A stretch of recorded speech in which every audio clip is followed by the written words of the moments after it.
I'm supposed to talk about my development, practice, and identity as a group psychoanalytic therapist. And in order to do it, I would like to start by talking about my training.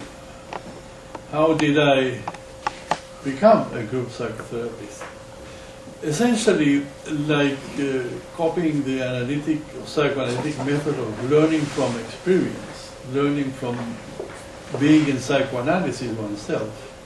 My training as a group therapist was basically based upon experiencing being a patient in a group, or being in different kinds of group in which I observed my own and the other members and the whole group behavior as a way of learning from experience.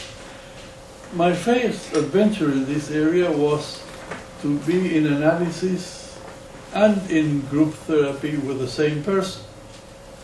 My analyst, who was a training analyst in our incipient society when we were just beginning in a small group in Santiago, Chile, invited the 9 candidates that he had in analysis to form a group. We met once a week, 1 hour and a half, and we used to go for dinner after the session, where we had to swallow the food and the intense emotions we have just been going through. The boundaries between being in analysis and being in group therapy were not very clear. There was no contract. I learned from that, among other things, my intense rivalry with my analyst. I was convinced that he had started doing group therapy just copying me, because he wanted to have some experience that I was having. And I also learned my rivalry with my siblings, so I want to kill them all. And they also did the same with me. And last but not least, that group therapy is a modality of treatment that is difficult to keep attending. 30%, and that has been confirmed in many groups I have seen, drop out. In any case, that was my first learning from experience about groups. Then in 1961, I got a scholarship to come to the United States, sponsored by the Pan American Health Organization. And a very important part of it was learning more about groups. The purpose of the scholarship was for me to learn more about, in general, medical education, and in particular how to use small groups to better teach medicine at the medical school. My group investment was with the institution called National Training Laboratories for Group Development, or NTL. This was an institution that was formed by Kurt Lewin, famous sociologist, and the founder of the School of Gestalt Psychology, the school that studied, studied mainly perception and described how we perceive within a certain context with a background and a foreground. And we try to sometimes ignore the background by focusing too much on the foreground, and claim that it's important in perceiving the whole reality to help integrate the gestalt, the totality of the background and the foreground. And they have been also applying these concepts to psychology in groups, comparing the emotional situation there, that within the context of groups, like in the context of perception, there's a background and a foreground. Kurt Lewin, together with the famous man in education in the United States, Lee Bradford, organized this NTL organism. And my connection with them consisted in attending, during the summer of '61, an extended period for training as an intern, as they called, in Bethel, Maine. Bethel was a small town of something like 1,500 inhabitants, very rural, very somehow backward, may tend to be in Iran, devoted mainly to tourism. And then in summer, they received about 500 visitors from all over the world. And we arrived there bringing a kind of cosmopolitan culture to this small rural village that looked at us with curiosity, ambivalence, and a lot of patience, because they were very different from us, or we were very different from them. We used the buildings of a school there, and that was empty during the summer. My program was divided in 3 parts, each one of 2 weeks. The first was just being plainly in a T group, or training group so-called, in which there were only 2 interns, myself and another in my group, and the rest, 12 members, were not from the profession, not from the area of mental health or education. So that first 2 weeks were just being in a group. The second 2 weeks were just gathering together with the 14 interns that were being trained and have our own group of interns. And then the third period of other 2 weeks where we had to organize in teams of several interns a laboratory of human relations run by us with supervision from each other and peer supervision, and apply in doing it and running a workshop ourselves as we have been given one before. In this way, we ended up being graduated, if we passed the test, so to say, as trainers of the network of EMTL. I'm going to share kind of candidly some of the experiences of emotionally being in this situation. The first was the experience of the anxiety, of having to be ready to participate in a somehow intense emotional exchange with people that were not known by me previously. And I had the first evening before the first group meeting an intense series of doubts and questions. How would I be welcome or not by this group of people? Will they accept me? How will they respond to my being a shrink? Or by being a Chilean who didn't speak fluent English? Would this experience of just kind of going through this make me somehow very anxious, on the border of making me somehow unstable and about cracking down? Would I tolerate it?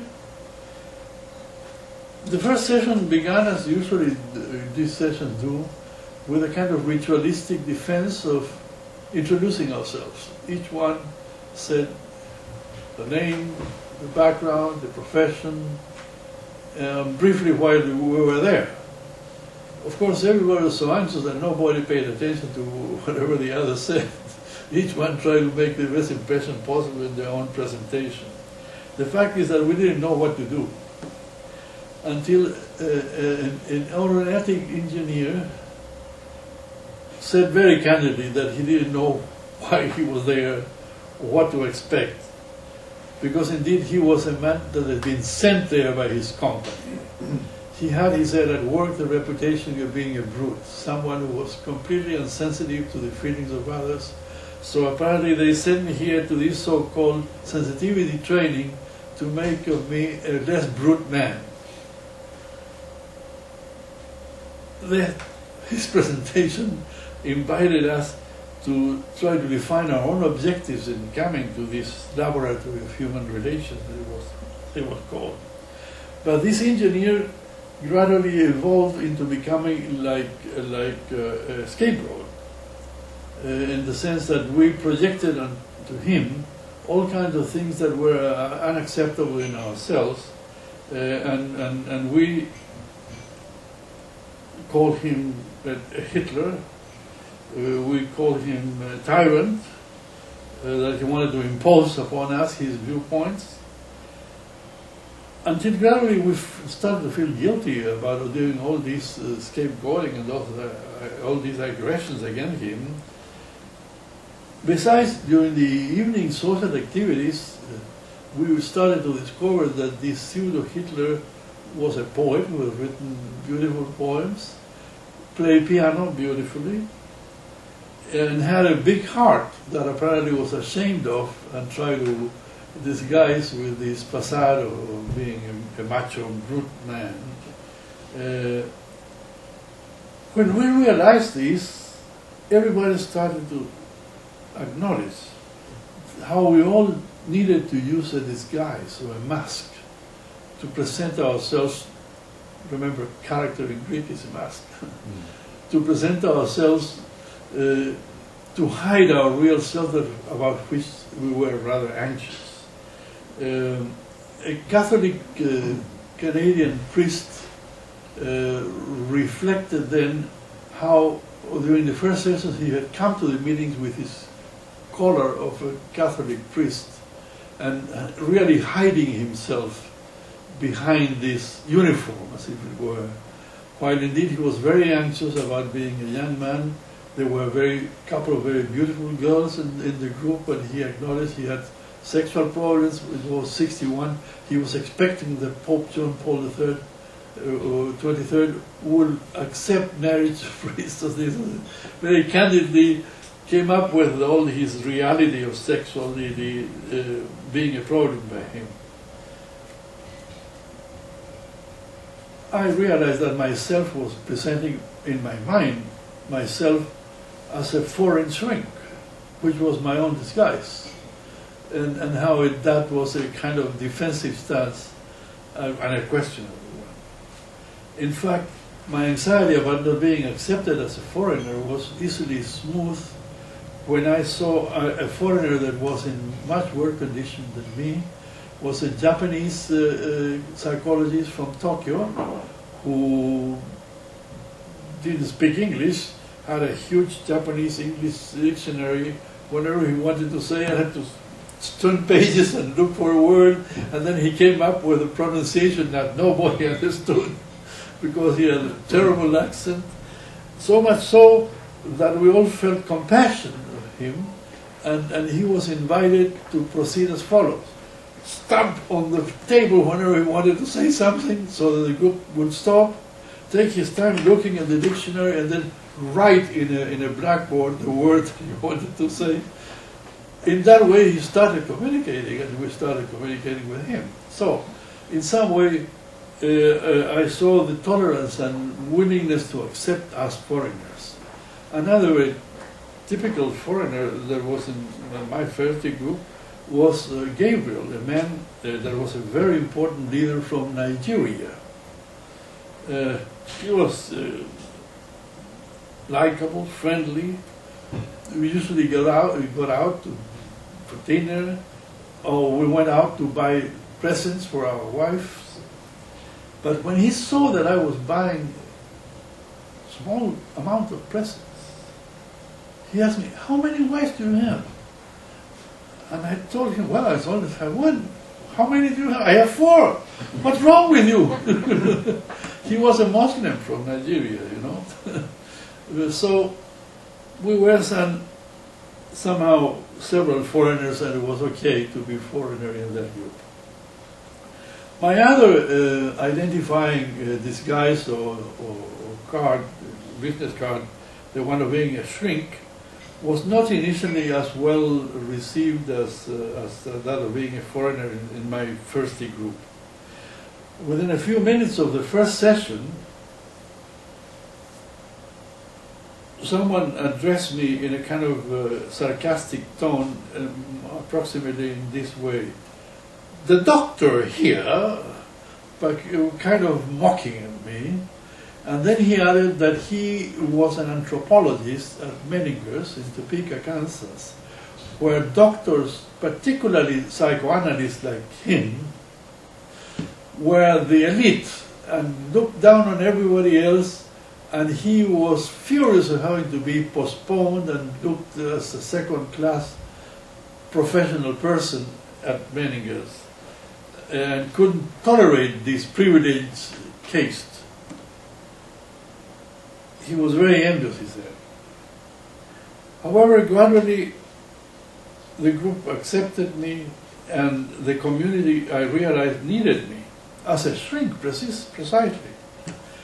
During the first weekend in Bethel, Maine, I was invited to have an intense emotional experience as a shrink. I should tell you that during the weekdays we work intensely, 8 or plus hours in groups and different kinds of activities to learn, and then that built up tensions and also created intense emotional ties and links among us. But during the weekend there was a break, Saturday and Sunday. Most people have their cars and took off to the seashore of Maine or went to Boston.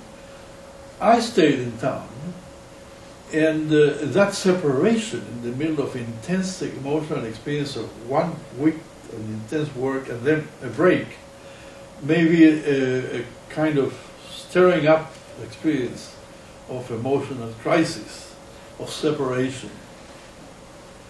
The campus was almost empty because most people took their cars and left. However, somebody came to wake me up at 3 a.m. of the early hours of Sunday, requesting me to help the community in an psychiatric emergency. One of a female participant in the laboratory had become crazy and had taken over the main church of Bethel. This was 3 a.m. Sunday. There was a service planned to be at 7 there, so they had to remove this lady from the church as soon as possible, and there were about 4 hours to do it. However, there was a practical problem. I was the only shrink in town in that moment, and I was a foreigner without a license to practice psychiatry in the United States, because I was in a scholarship. I have not revalidated my MD degree.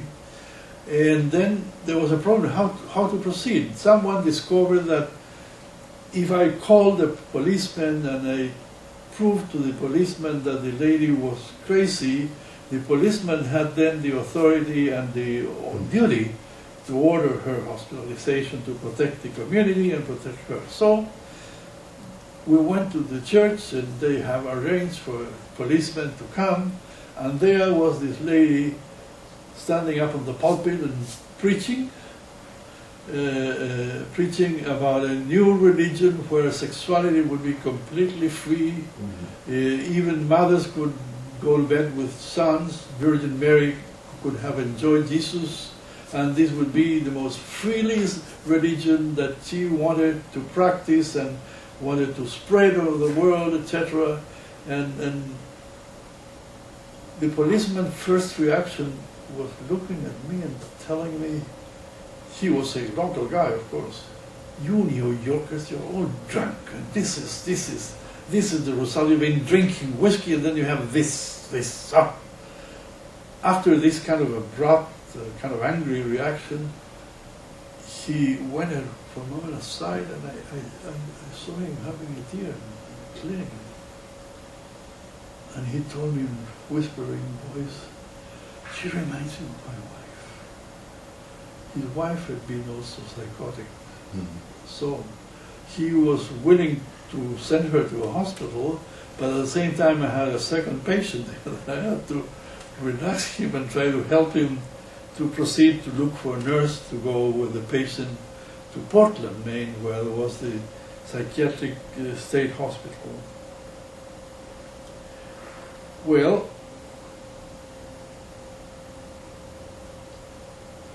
the directors or the authorities of NTL then invited me to discuss the issue of how could we, if possible, prevent these psychotic breakdowns among participants. They suggested the possibility just to examine it, to test them before participating, with different set of tests, but then they realized that would be expensive and not conducive to create trust in the program, but increasing the anxiety of the participants. So they decided that probably they will request for participants that if they were in psychiatric or psychotherapeutic treatment, they should consult with their therapist if the therapist advised them to participate in an emotionally very intense, potentially disrupting emotional experience. But then they also decided that they should have some kind of psychiatric service available for participants and trainers during these laboratories of human relations. And so they decided also to call that a counselor, imitating what is done in high schools and avoiding to call them bluntly psychotherapists or psychiatrists in order not to scare people. And together with reaching this decision, they asked me whether I would like to be a counselor for the next year, which I accepted. So my anxiety about not being accepted as a shrink was taken care of stupendously, and I was a counselor a couple of summers. During the time there in that role, my schedule was filled. A lot of people requesting my help, both participants and trainers. Another training experience, learning from experience, I had in London, in England, at Leicester, England, when I participated in an institute offered by the Tavistock Institute called a Group Relations Conference on Leadership. Like in Bethel, we used buildings of the University of Leicester that were empty during the summer, and we have the opportunity of experiencing how groups, different kinds of groups behave, mainly small groups, very large groups, and then interacting groups in negotiating interactions. In my small group, the consultant was Robert Gosling, a disciple of Wilfred Bion, and who was himself the director of the Tavistock Outpatient Services. He had as a task to interpret what was happening in the group and the here and now, focusing on the group as a whole. We waited for him to come in, and his arrival started the beginning of the session, and then he stood up and left when the group time was over. I'll quote you one example of how he interpreted what was going on in the group. It was the last session, this small group. We have been together for a number of group meetings, and we were about to separate. The end of our relationship was about to occur, and we have talked about it, how we will not be probably seeing each other. Then silence was made, and a little bird was overheard, a little bird singing. Someone commented, "Oh, it's a little bird calling Mama." However, a local man from Leicester, was a countryman, said, "No, no, no, no, no. That is a love call, not a baby." And then Gosling, the consultant, commented, "You wanted to take me home, but you don't know whether to take me as your mother or as your partner." One woman participant said, "The whole thing is among fowls." Gosling, as you remember, is the diminutive of goose. Well, that was a minor example. The group, big group, was chaotic and very aggressive. It induces a very anxiety feeling of anonymity, of being ignored, of not having a place in the world. 60 or 80 people are seated in concentric circles. 4 or 6 consultants are mixed among the participants. Whatever you want to say or whatever you think you may verbalize, you cannot broadcast, you cannot convey, because there's no communication. All of us become somehow invisible, except the consultants who were the target of all the hostility of all the group. That was remarkable. It was chaotic. The intergroup exercises were also quite psychotizing somehow. The experience of the intergroup exercise started with a confrontation somehow between 2 large groups. The 12 members of the faculty, that was the authority, and the 80 participants that met in a kind of solemn gathering where the faculty conveyed to us what the game of the intergroup exercise would be and what were the rules.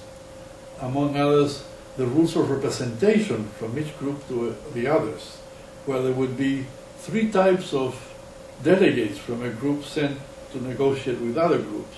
Either a so-called observer who would only sit there silently in the new group that he would come in to visit and come back and report back in the group of origin, but didn't speak a word in the new group where he visited.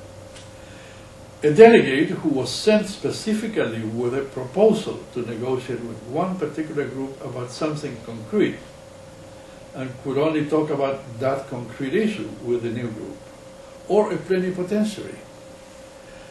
Once these rules were spelled out, everybody ran out and tried to start a new group.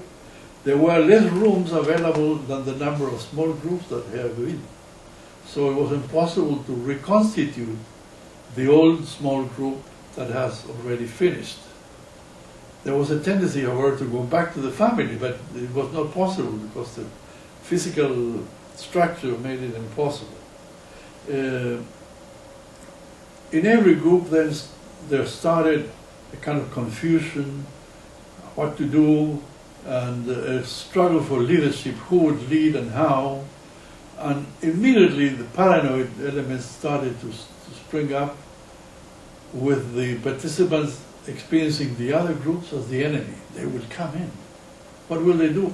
They soon will be sending us some delegates or some representatives. What are we going to do? So very quickly, most groups decided to appoint a gatekeeper, to keep a barrier in the boundaries, to control who came in, because the fantasy was that the other groups will attack us in some way.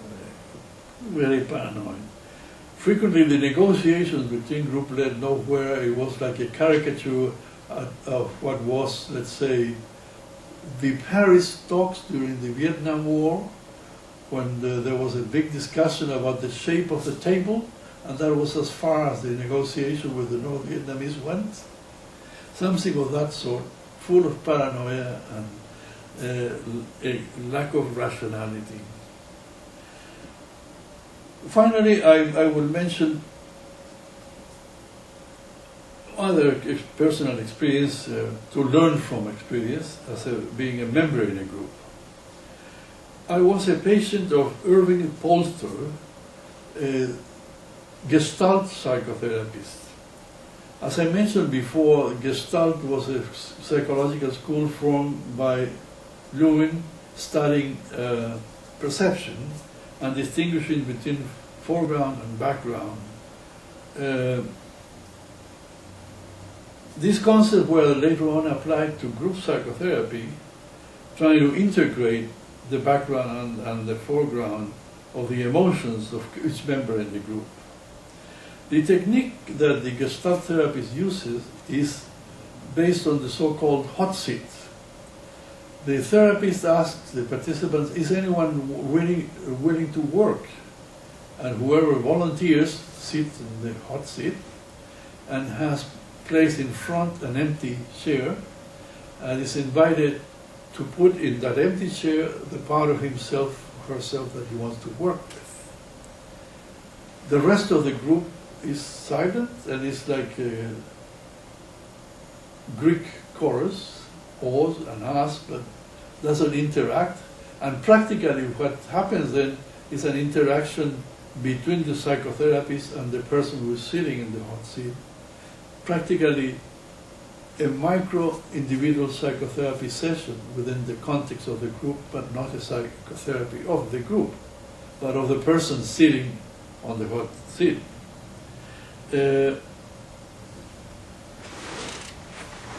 When Polster invited someone to sit in that chair, someone volunteered and sat on his hands. Polster immediately observed that and asked him, "Why are you sitting on your hands? Put your hands on the empty chair and let them speak. Let they convey what they are feeling rather than hiding them." And he went. So Polster told him, "You're angry, eh? You want to hit someone." So in a little bit of psychodramatic intervention almost, a la Moreno, he started flinting and inviting him, yes, flint. Like offering himself as a target to receive that angry reaction of these participants. When this flinting ended, the man that has sat on his hands was invited to talk, and he said, "I'm fed up with having to work this much. This is a weekend. I have not free time, cannot enjoy my children. I'm on guard at the psychiatric medical hospital, a lot of very serious patients. I have no time. I'm fed up with the job. I'm very angry. I'm planning to leave."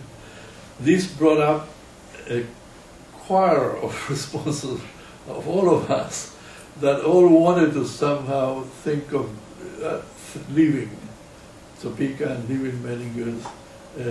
There was a metaphor of where all migratory birds just standing on a tree waiting to take off for the next flight.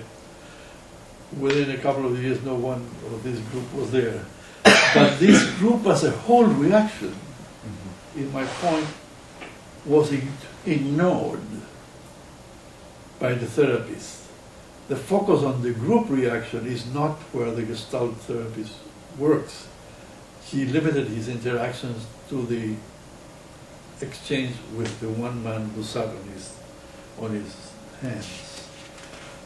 But this is the Gestalt type of group psychotherapy. There are many types of groups, and let me talk about a little bit about the varieties of the groups that there exist in group psychotherapy. There are several ways of classifying them. Like individual psychotherapy, there are supportive groups, like for instance, groups of recently divorced person, groups on grief, groups of supporting members of a community like experienced something like a disaster, like Katrina, for instance, supporting group psychotherapy. There's also, by opposed category, the exploratory or expressive group psychotherapy, in which there is a goal to dig up into the unconscious and explore unconscious conflicts and invite the participants to express what is being avoided somehow. There are also specially selected, focused on one type of problem or one type of technique, groups like, let's say, Alcoholics Anonymous, or rational therapy based on Aaron Beck technique of rational therapy, or behavioral modification interventions. For instance, for pedophiles, there are group techniques that are kind of grotesque, but geared to make them feel ashamed and guilty. And for instance, their sessions are based on either showing videotapes of them masturbating and talking about their fantasies of fondling a child, or actually producing a doll that is an imitation of a child, and having the pedophile fondle the doll and treat the doll as if it were a child with whom the pedophile is having some sexual interaction. These are expressions of ways of making them feel punished and create like an aversion to the perversion. There are also two big categories that I was about to introduce when I said Gestalt is focused on individual in the group psychotherapy, while there are other types of group psychotherapy that is the one I practice, that is focused on the group as a whole, group-centered, not individual-centered.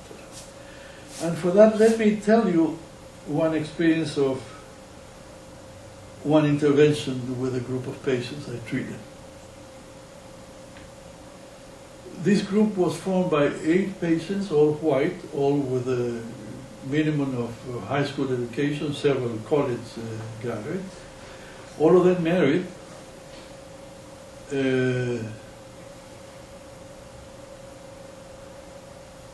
4 of them had been members of an old group, and that old group was ended because the resident, the psychiatric resident in charge of that group, Dr. Shala Shehrasi, was a lady from Iran and had gone back to Tehran. So they were, these 4 members of that group were leftovers of a group that decided to stay together and see whether there would be other 4 new members and form a new group. And that was what I did. I interviewed persons to find 4 more, put together 8. And that was the group I was treating and I want to refer about.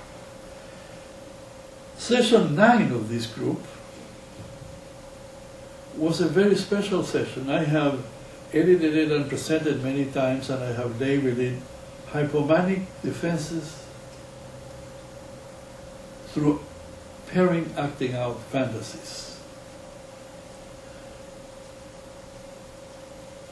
You'll see the title after you see the details. One of the members was absent for the second time in the history of 9 sessions. The meeting began with the youngest, the most attractive woman in the group sharing her sexual difficulties, saying that she suffered from intense dyspareunia, pain during intercourse, because of having vaginismus. Vaginismus is the contraction of the muscles at the entry of the vagina that some women who suffer from this condition unconsciously and out of their will contract in such a way that make penetration impossible or extremely painful. She suffered from this and had been married about 2 years to a very handsome man that was slightly mentally retarded, couldn't even write his name in checks, she had to write for him the checks, but was handsome and women were often after him. She was very anxious about the future of her marriage. Well, this took about first half of the session, about 20, the session is 75 minutes, it was about 30 something minutes. She was central stage with this story.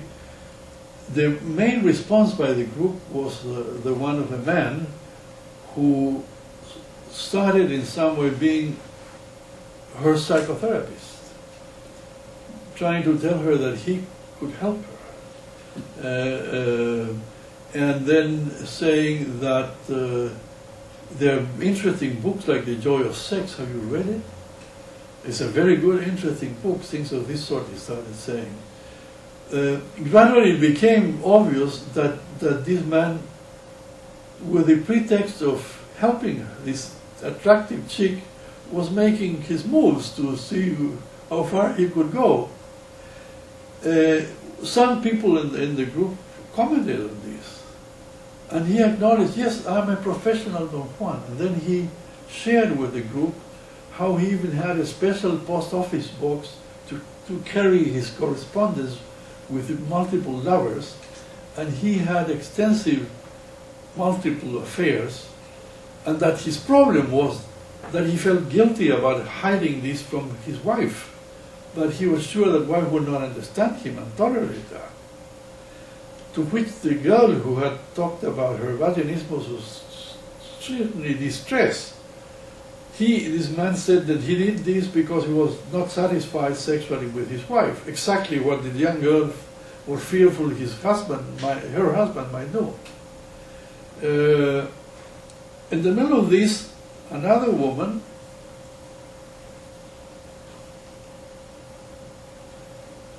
also relatively young, 30-something, the other one was 20-something, chipped in and said, you know what? I'm also a person that needs to have sex out of my marriage. And I usually do that. I feel bad, but I need, she said, not the sexual orgasm, but the feeling of being loved, of being desired, being looked for and admired. I need that. And I don't mind the lasting of the relationship. I just enjoy the moment of being with someone, and then they're gone. And then suddenly, after she said they're gone, and I don't care, she said, oh, it all comes to that. I'm afraid to become closer to men because they will be gone. She was struck by this discovery and related it to the fact that her father had committed suicide. Unexpectedly, suddenly, he was gone. And she had been her favorite. She told us that father was a severe alcoholic who had attended successfully Alcoholics Anonymous meetings and had remained sober for several months and was very happy and proud of it. But suddenly he relapsed. And when he relapsed and got drunk again, upon getting out of the intoxication, he couldn't stand seeing himself and shot himself to death. And she said we all felt very guilty. We would have helped him. We could have realized how poorly he felt. We could support him. We failed. The Don Juan man then said, you know what? There's something special. My father also committed suicide. And he told us that he, the patient, had been learning meditation and yoga-like techniques as a kind of psychotherapy for his own benefit. He had been in sort of psychiatric treatment since his early adolescence, to the point that he had known before he had been a voluntary patient in Topeka State Hospital because he himself thought he needed treatment. And other patients there didn't believe him. They thought he was a psychologist pretending to be a patient, or a journalist trying to report about the life in a psychiatric hospital.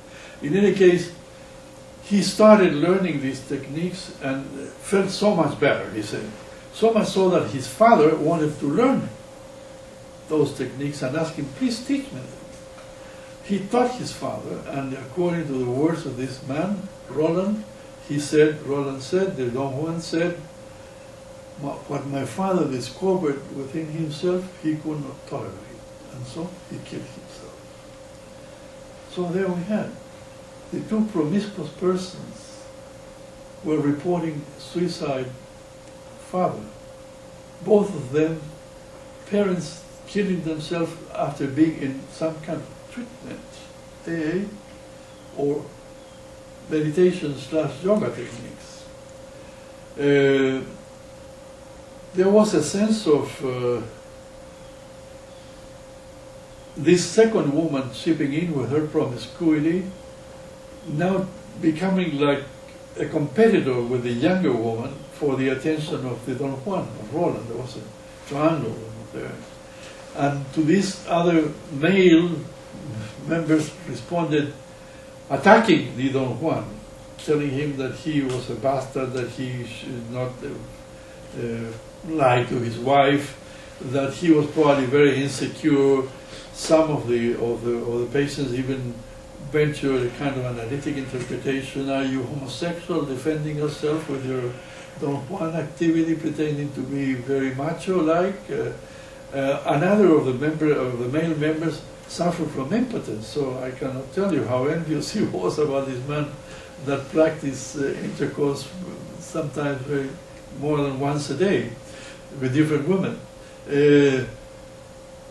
All this atmosphere created a sense of, a mixed sense of, we're really communicating, we're talking about intimate things, sex, and there was an interchange that was fast and rapid of all of them talking to each other, brum, brum, brum, brum, brum. I tried twice to say something, they ignored me. They went over what I said, and they were all excited with what was going on.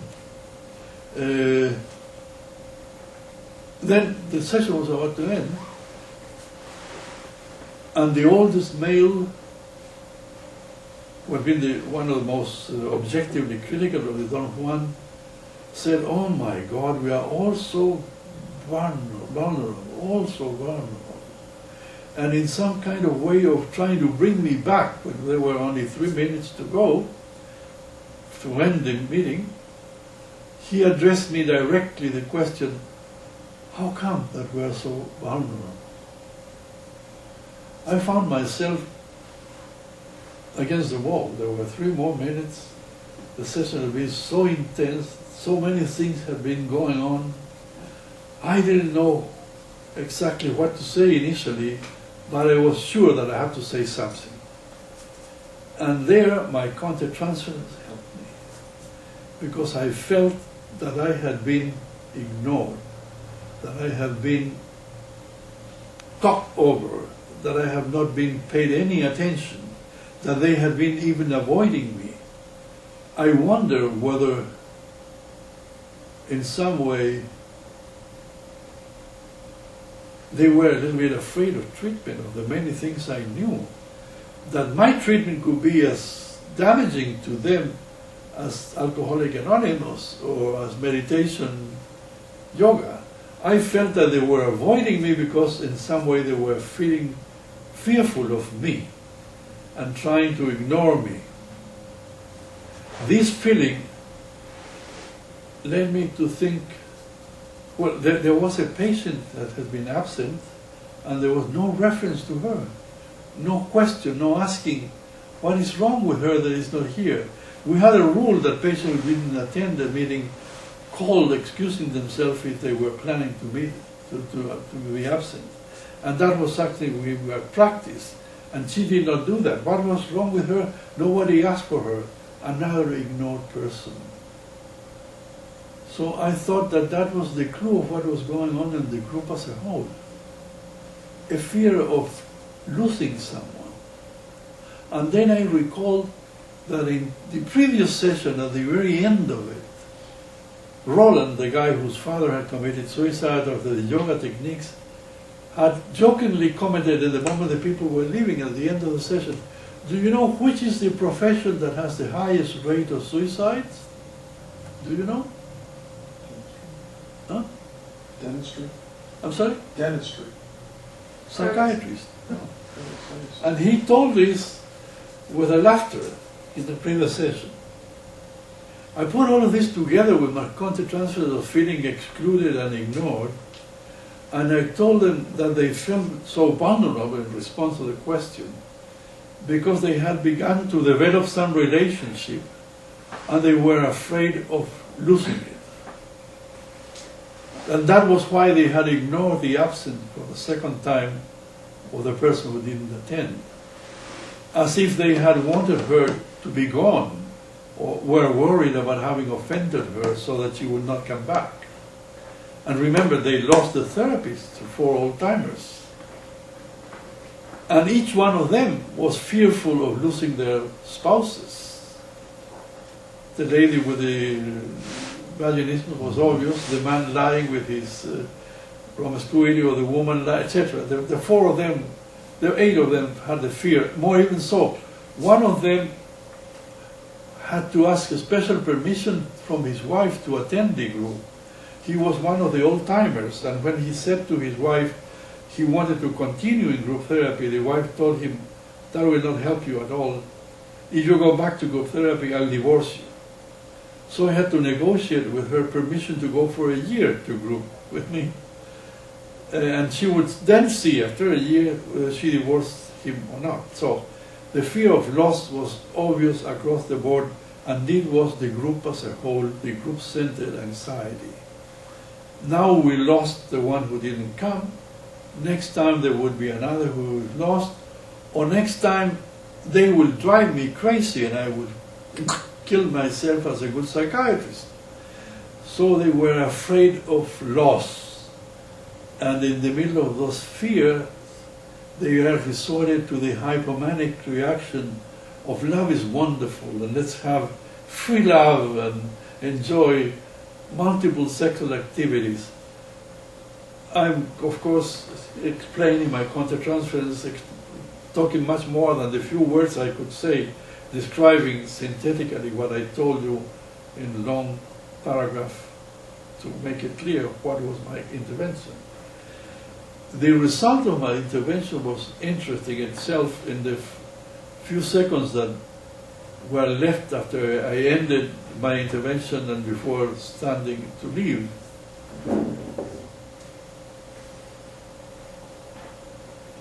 Don, the man whose wife had threatened him with divorce and required for him to be only 1 year in group, said, "Yeah, we are all fearful of loss. The group may be lost. You may be lost." While he said that, the woman with the vaginismus was crying, fearful of losing her husband because of her sexual dysfunction. But the two acting outers, the other two that have tried pairing with each other and pairing in their promiscuity, were laughing, joyous. And he, Roland, stood up and said, "Oh, I feel like having a big hug to everyone. This was wonderful." And the woman who had been promiscuous was laughing. The depression represented by those crying, mainly the young woman, the acting out in pairing, carrying on a kind of idealized view of love as omnipotent that will cure everything and will make you feel great. Hypomanic defenses acted out through pairing fantasies. Focus on the group as a whole. My countertransference was my compass.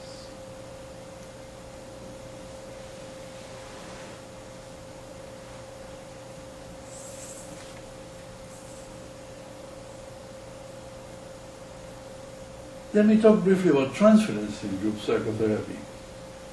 And all of these are ways of my expressing my identity as a group psychoanalytic therapist.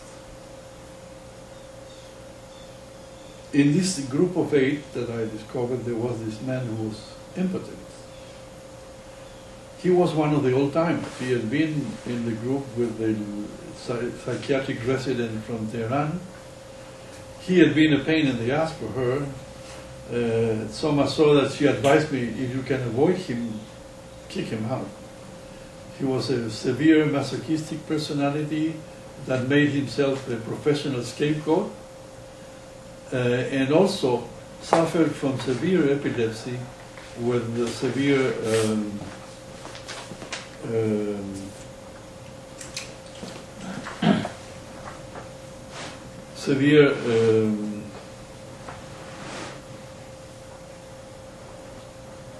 convulsions, epileptic seizures, and had to take a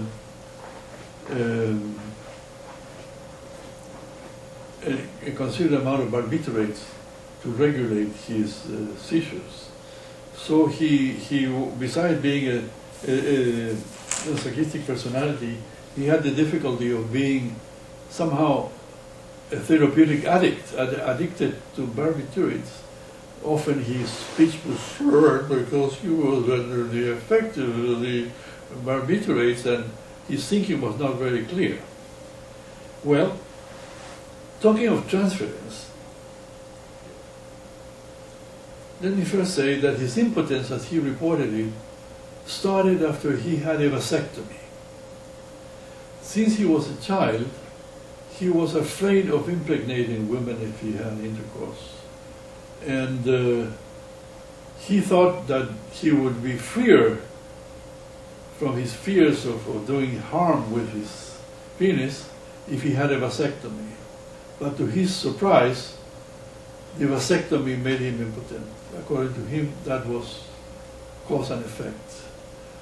To his surprise, and this is one minor supportive example of how group therapy can be useful, the other 3 male patients in the group had, all of them had vasectomies, and none of them was impotent after the vasectomy.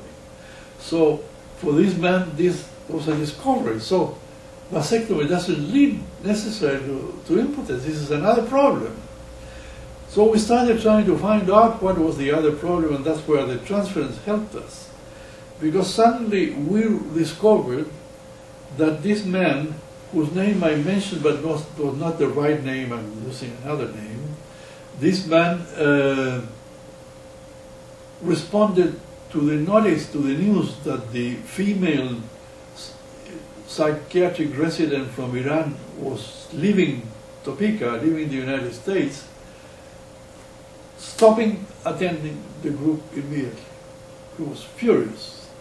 And when someone of the old members that have been together with him in the group mentioned it to him, you overreacted when Dr. Shirazi left and were so furious that you didn't come. The guy became defensive, saying, no, I have to take my son to the small league baseball. And the other said, oh, that was an excuse. Really, you were furious and didn't want to come. He reflected and said, couldn't pronounce the name of the doctor. He'd been with her for months. Couldn't serve with his blurred tongue and his anger at her. Couldn't remember well her name or couldn't pronounce it. And then he realized that he had felt deeply rejected by her and connected that with his hurt when mother stopped calling him and stopped being very loving with him when he first started having seizures. Mother was very fond of athletic men and of football, American football players.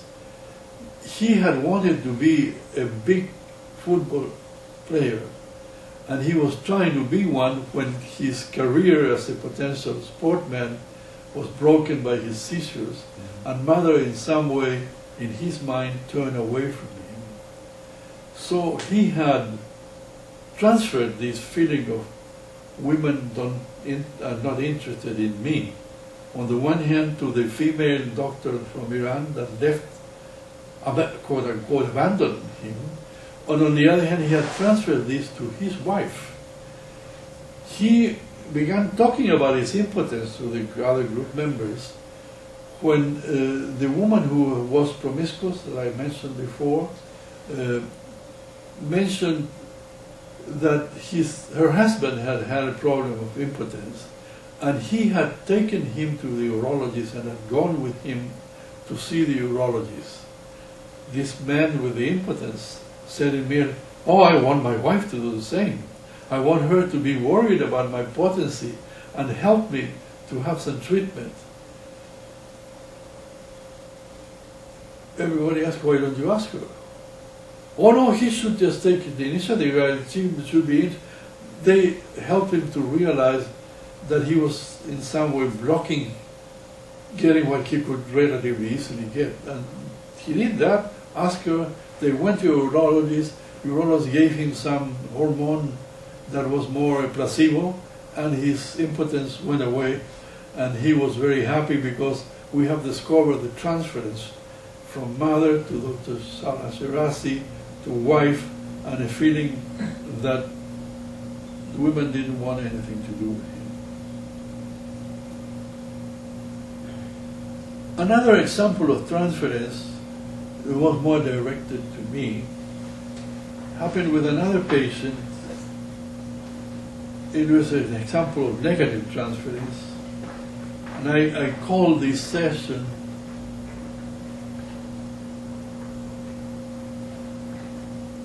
a member acts out the group anger as the spokesperson for the feeling of frustration against me. The session went like this.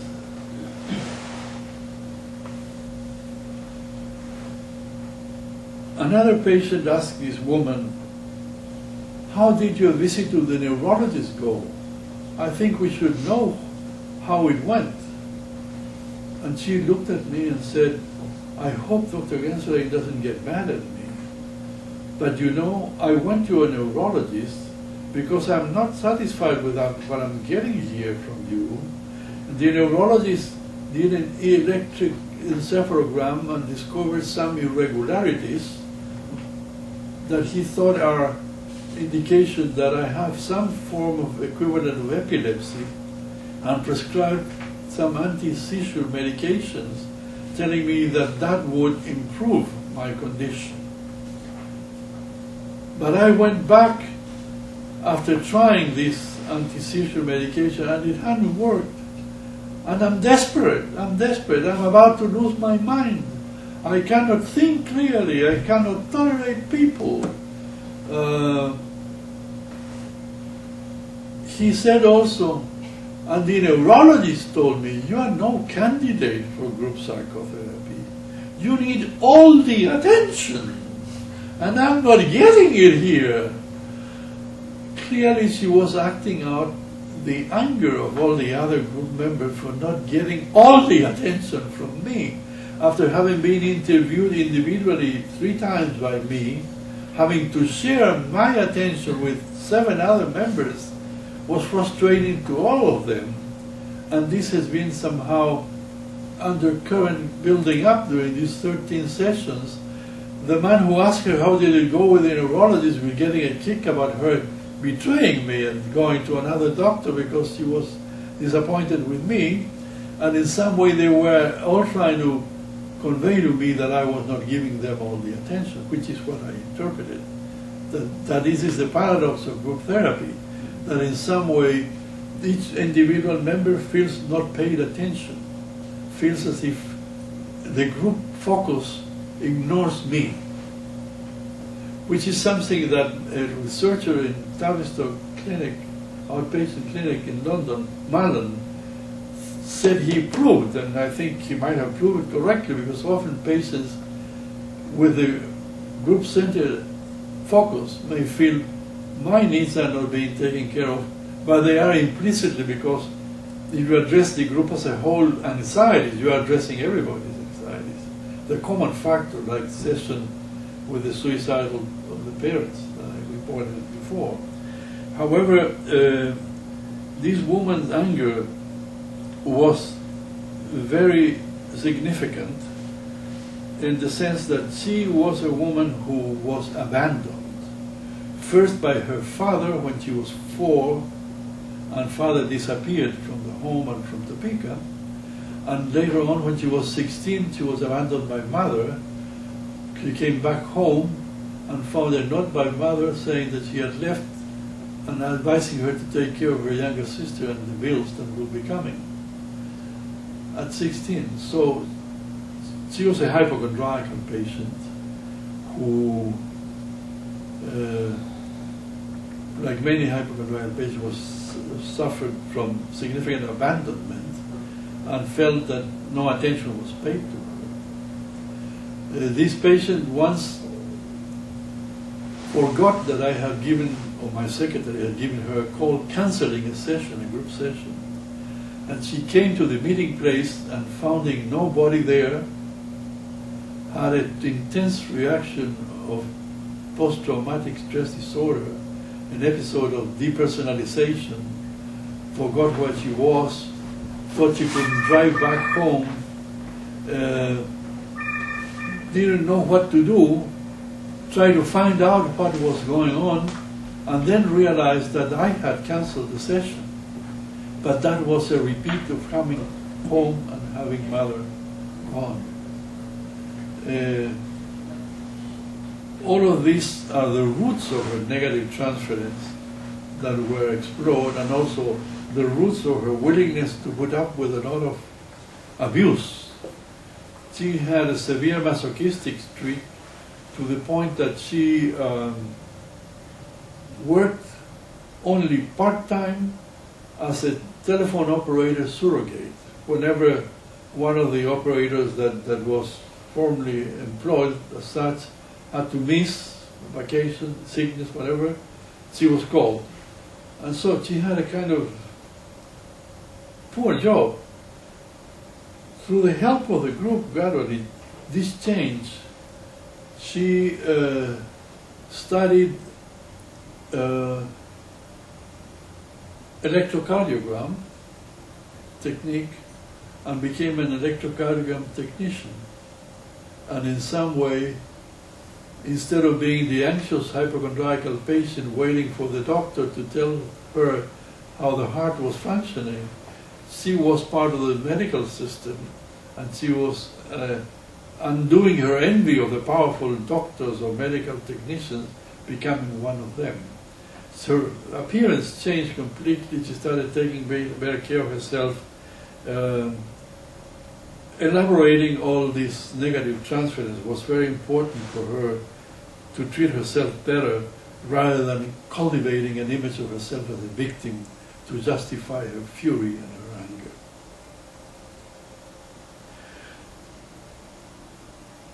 Essentially, the group-centered psychoanalytic technique that I use is focused on the unconscious, and in that sense is strictly psychoanalytic. Focus on the current unconscious, the unconscious that doesn't pay attention to what's going on in the background or in the context, and one interprets this, as well as in the unconscious of the past, of the transference, of distorting the present in terms of the past. For instance, in workshops that I have done many for weekends and a limited number of group sessions, 4 or 5, I have often getting people registered at 30 or 40, and the experiential learning that I offer cannot make me attend 30 persons divided in several groups. So what I do is I invite 8 patients, 8 participants to volunteer as a group of patients and sit in a center with the others in a concentric circle, being observers, and having a session as a group with me as a therapist, with some time later on after the session to be commented what happened by the observers, and we can do this several times with the same patients in the center. This method lends itself to study the context or the background that is the current unconscious that is often not paid attention to. And that is, for example, one issue is the guilt about having occupied the center of attention, being one of the 8 favorites, if they have chosen to do that, with the feeling that they had in some way displaced all the others, and a sense of depressive anxiety, of self-reproaches, of having been greedy, of having displaced others, of having taken somebody else's opportunities.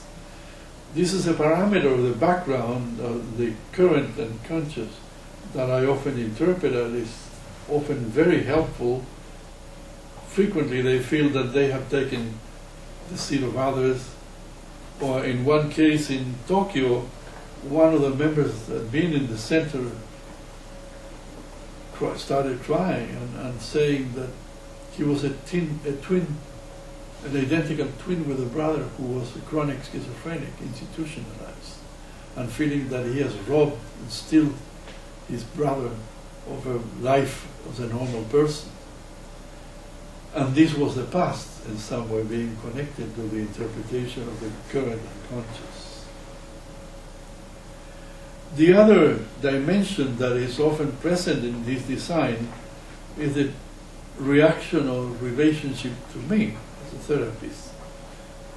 Either a tendency to be envious and rivalrous with me, a tendency to make my task hard, not to help me to have a successful performance, but on the contrary, to make it difficult and devalue me and attack me enviously, which leads to participants to being reluctant and on the one having volunteered to be a member in a group of active members interacting, and on the other hand being passive and not wanting to do anything, sabotaging. This then not to be interpreted. And on the other hand, another transference to me in that situation is people who try to help me, who feel that they may be forced to help me have a good demonstration. I remember a lady in Atlanta who was herself married to a psychiatrist, and she's a psychologist, who said that for her this was a must, but on the other hand she resented it, and she reminded her experiences with her mother's birthdays. That mother used to invite a lot of people from the neighborhood, but wanted each one of the 3 children of hers to perform and show to the guests what a wonderful family they were. So she felt exploited by mother to mothers so much could show off about the wonderful children. She felt this was transferred to me as a mother surrogate.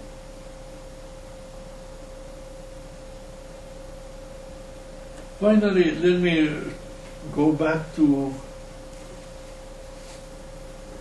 some working through of the relationship with the group and with me of the hypochondriacal patient, the one who needed all the attention. In session 119,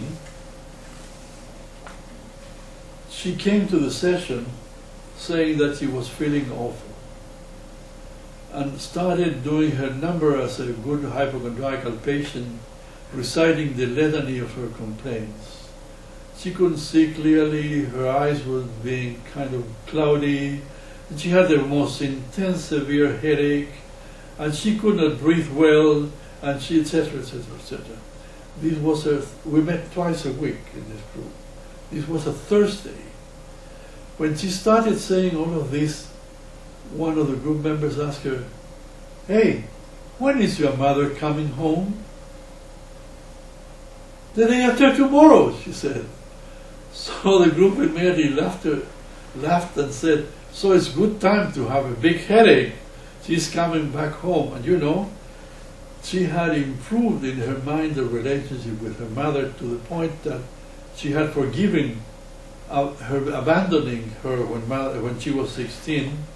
And mother was not demented and somehow senile, but she had arranged to bring her back to Topeka for the second time. There was another time it was a tremendous fight and a war.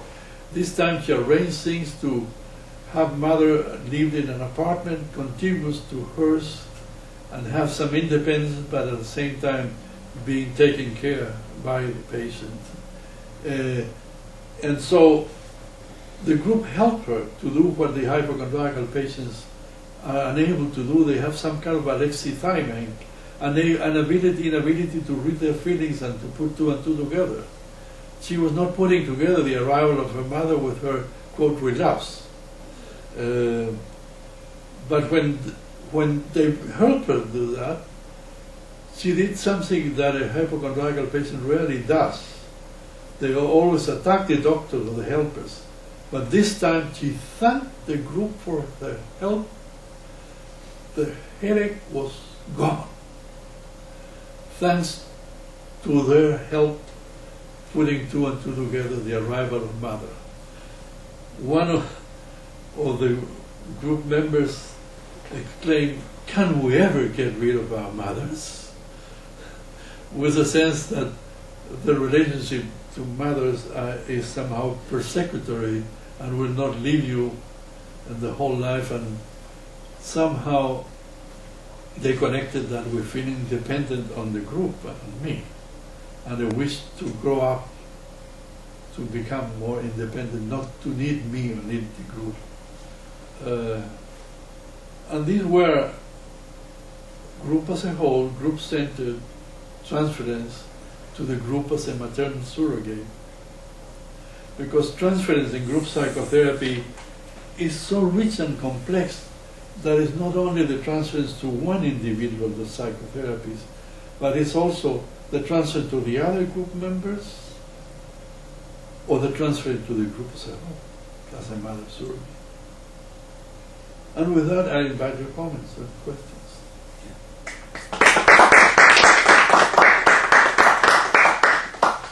The other thing that, from yesterday, I was thinking of examples that you gave yesterday of the Egyptian Yes. psychiatrist who his father called a traitor Yes. because he came to the United States to train and so on, and was doing this Yes. in the session, Yes. and people. The therapist, who was the group therapist? There were two. There were two very prestigious and skillful, Because Irving Poster and Bob Golding. Yeah, because they turned around and they saw that that the man was applauding. That he, while talking of his father, criticizing him as a coward that had avoided being in the Egyptian army, he was wishing to be applauded, and the therapist caught this up and asked the group to applaud him, that he was a remarkable man, etc. Well, my thought was completely different. I'm My thought about it, had I been the group therapist, what I thought he was doing is his father was spanking him. You see what I mean? Because he was a traitor, and in a way he was communicating that in a body kind of form. Because the applauding thing seemed to me a little broad by the little hairs. broad and a little tricky, Yeah. which is what in general, the Gestalt technique is, on the one hand, is not properly group therapy, because it's individual psychotherapy in a group, and the members take turns. Now it's your turn, now it's your turn, whoever sits in the hot seat. And that is individual psychotherapy, briefly done in a group with the others being a Greek choir, but is not properly group psychotherapy. And the other side of it is that it has an element of dramatization that borrows the psychodrama techniques, in which the psychotherapy becomes a little bit like a theater director, like Polster standing up and fainting with the guy who sat on his hands, or the comment that Polster made about applauding, which was an order to the rest of the group. Applaud. He took over as the theater director and interpreted what was maybe dubious, what was the meaning of it. It has an element of acting out, doesn't it? On both sides, the patient and the therapist. Yes. It reminds me of Moreno's psychodrama.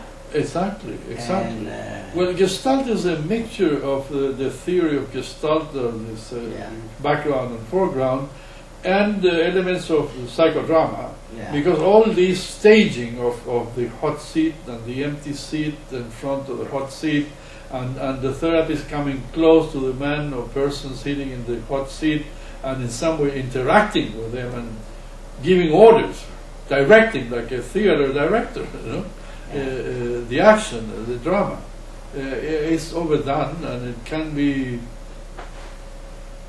intrusive. Anybody have any questions?